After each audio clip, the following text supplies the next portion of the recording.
قصص كثيرة عم بيعيشوها بهذا البيت. اشتقت أقول لك شو صار معي بالأيام. أنا أجيت حتى أسمعك. أصعب إشي الواحد يستنى حدا مش راح يجي أساسا. معي هون لعبة الكروزي، عيلة.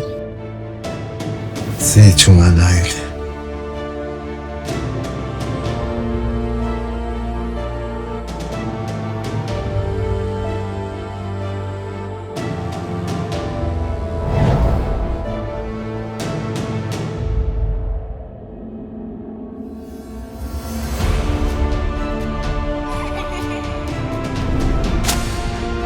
انتاش خلصنا من هالقصة عاد؟ خلصنا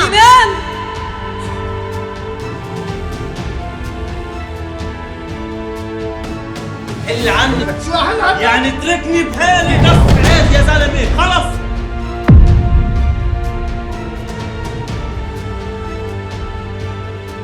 مش ملاحظة إنه صار لازم ناخد على بيت المسن؟ ليش خبيت عني؟ أنا بقول لك بخاف من المجهول. خفت الوجع يكبر معاكي.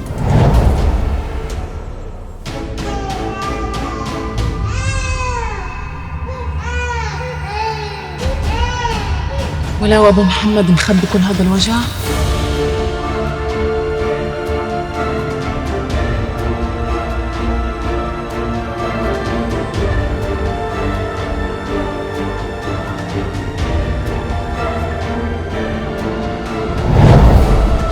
فرفقا بهم فإنهم بزمن غير زمانهم.